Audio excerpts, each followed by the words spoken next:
Do you know who rednecks are? A term used to describe white people who live in the South and Southeast of the United States and are known for their racism and lack of education. In this video, we take a closer look at who rednecks are, who, according to a certain segment of the American public, are one of the country's bleeding wounds. The origin of the word redneck comes from two words you can probably guess, red and neck. The reason for choosing this word is because of the sunburn on the neck. In the 19th century, the word was used to describe people who spent their days working in the fields under the sun, but over time it took on a different meaning. According to another story, the word comes from the red bandanas worn around the necks of Scottish and Irish people, some of the origins of rednecks, during their resistance against the churches in their home countries. Because of the oppression and persecution they faced, the red bandana-wearing resistance fighters from what is Scotland and Ireland immigrated to America. So how did this word, which originated from a burn scar on the neck or a red bandana representing popular resistance, become a term associated with racism and insult? For a long time, in fact, the word was a common adjective used to describe a people who lived off the land. In its harshest form, it was used to describe the poor people of the South. The word was used to describe the people of the so-called Bible Belt, the region of Texas, Arizona, Kentucky, and Alabama, and yes, this region was full of people who were less educated and more conservative than the U.S. average. So slang and discrimination were still on the agenda, even if there was not as much malice at first as there is today. However, starting in the 60s, the meaning of the word redneck shifted in a different direction among Americans and became an extremely offensive slang word. At first, it was used in a softer way to criticize a segment of the population, but over the years it became a word that combined characteristics such as racism, opposition to modern and contemporary methods, and unjustified dissent. Redneck now stands for bigotry, extreme conservatism, and ignorance, blindly clinging to bad traditions. Although these people, usually from Scotland and Ireland, cut their red or blonde hair into a so-called mullet, creating the darkest and most puritanical redneck image. In the period after the 1960s, they began to refer not only to immigrants from Scotland and Ireland, but to all reactionary and uneducated Southern whites as rednecks. This word, which used to have a geographical equivalent, has now spread across the country.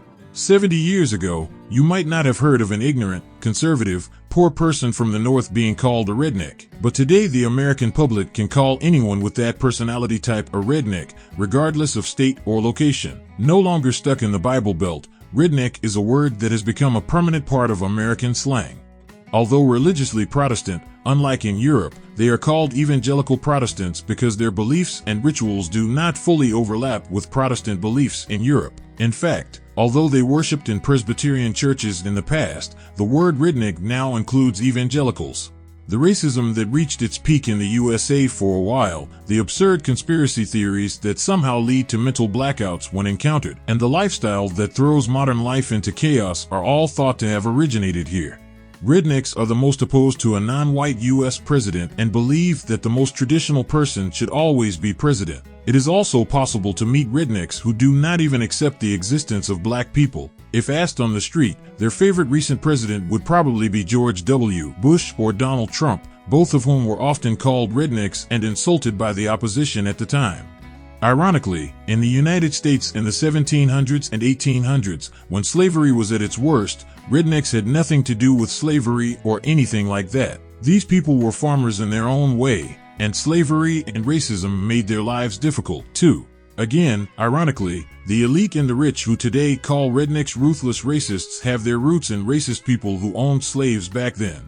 In this respect, the evolution of the word redneck sheds important light on the demographic structure of the United States.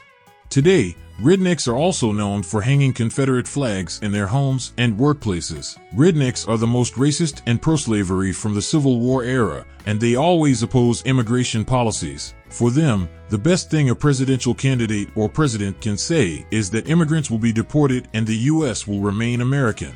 Isn't it strange that people who come from an abolitionist background are now called virulent racists? During the founding years of the United States, the first tax imposed by the federal government on a domestic product was on whiskey. This practice started the Whiskey Rebellion that would go down in history, and the ancestors of the community now called rednecks played the most important role in this rebellion. To this day, Rednecks are the largest consumers of whiskey in the United States. But do these people really have a completely negative identity, or do they have nothing positive in their past except abolitionism and saving whiskey, also known as bourbon? In the late 19th century, rednecks, who made mining their primary livelihood along with farming, played a leading role in the largest labor action in U.S. history in September 1921. The rednecks, who numbered more than 15,000 miners in West Virginia, demanded their rights by engaging in armed conflict with the security units set up by the mining companies to prevent them from unionizing. In this historic event, known as the Blair Mountain Clash, activists wore red bandanas, one of the origins of the word redneck, around their necks to show worker solidarity. The Battle of Blair Mountain became a social movement that led to the formal recognition of workers' rights in the U.S. that still exists today. Opposition to the system, which had a positive outcome at the time, has now developed into a highly ironic situation, as is often the case with rednecks. The sand, dust, and desert storms and droughts of the 1930s caused some rednecks to completely lose their farmland and their already limited income, causing them to move to other states and cities. In this way, an attitude that was thought to be confined to this region slowly spread across the United States. The rednecks who crossed the Bible Belt began to live in many important states, especially California. During this time when rednecks were migrating across the country, Hollywood's many anti-redneck movies, which portrayed rednecks in a negative and bad light, paved the way for today's misuse. And the generation that grew up with this propaganda permanently added redneck to the slang dictionary in the 60s. Like everything else weaponized by popular culture, the definition of redneck has had to take a turn for the worse. While rednecks tend to be a Republican voting bloc, it is not true that they are all blindly Republican and never vote for the other side. Although Republican candidates are always popular among rednecks, it is possible to find opposing views. Considering that there are redneck districts where Democratic candidates get more votes, they are seen as backward and uneducated, but they do not act in one direction.